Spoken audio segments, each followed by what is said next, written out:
The idea of a medieval Arthur, the romanticized leader of the Knights of the Round Table, is intoxicating. But it's widely known that this is myth.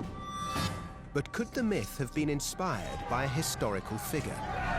A real King Arthur, an important chieftain of the 5th or 6th century, fighting to defend the ancient people of Britain in the Dark Ages.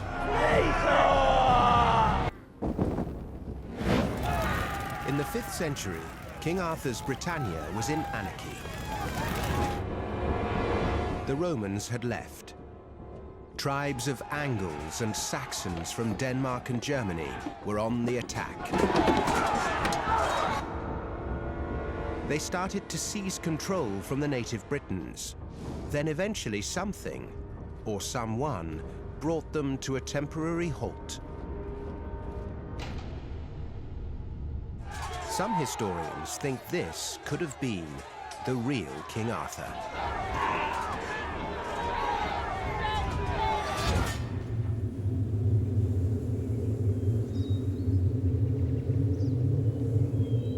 Graham's search for proof that the real Dark Age king lived in Shropshire begins just outside the village of Wroxeter.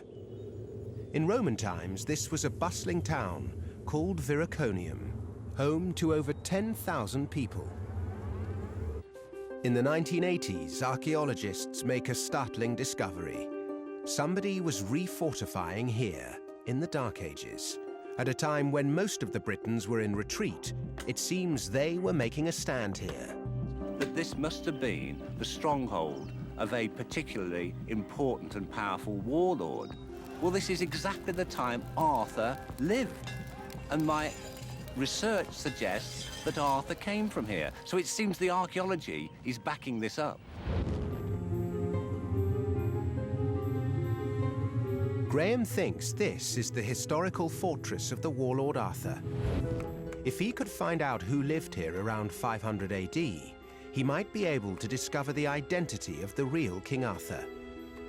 Ancient texts provide him with more clues.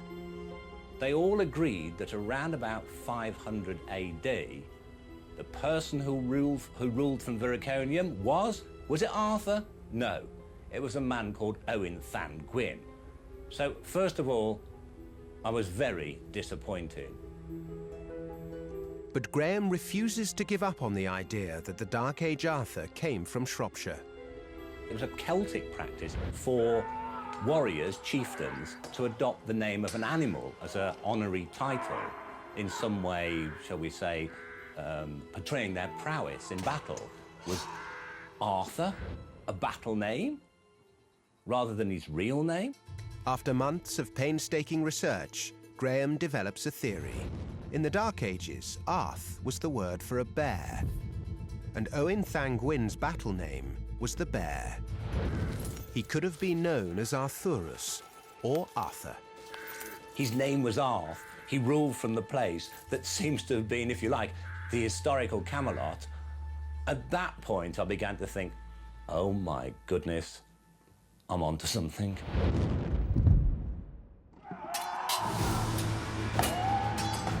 Graham Phillips thinks the real King Arthur defended his kingdom here in Shropshire, England. A warrior king called Owen Llan Gwyn, nicknamed the Bear, or Arth. The next thing was to find out, where was he buried? This ancient hill in the middle of the Shropshire countryside could reveal all. Graham thinks that what lies beneath here could prove that Owen Llan Gwyn lived and died here. The basis for this theory, a 10th century poem. It describes how the old kings of Viraconium are buried here, close to the churches of Bassa. There is a village today called Bass Church. The churches of Bassa, Bass Church, there's nothing else anywhere in that region that sounds anything like it. The archaeologists follow Graham's hunch and begin their search on this small hill nearby. Underneath the ground here are the remains of an ancient fort and settlement. We're now at the approximately acre of land where it would appear, according to the poem, that the kings of Paris were buried. And I'm hoping that we may find evidence that King Arthur himself was buried here. The archaeologists can't dig here. It's a protected site on private land. But new technologies allow them to get an idea of what lies beneath. This early data suggests there's something interesting. Then you can see the ditch around it, coming around here. around there. Okay. What we're getting is a very strong magnetic signal on that plot, which says that there's a big lump of iron in there. Could be an axe or a sword or a shield.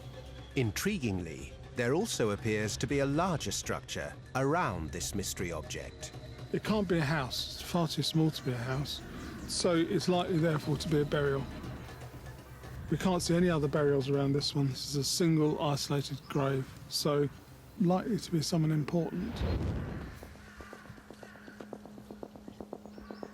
There's definitely something buried here, but the full results of the geophysical scan will need time to be processed.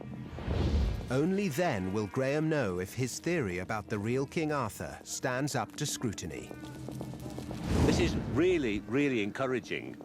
Right in the middle of this site, we have, this is a circular ditch, but in the centre of it, that black oblong there, that is the ferrous, in other words, iron object that could be the centre of a shield known as a shield boss in a circular grave. This here, where that stake is now, could be marking the very burial site of King Arthur himself.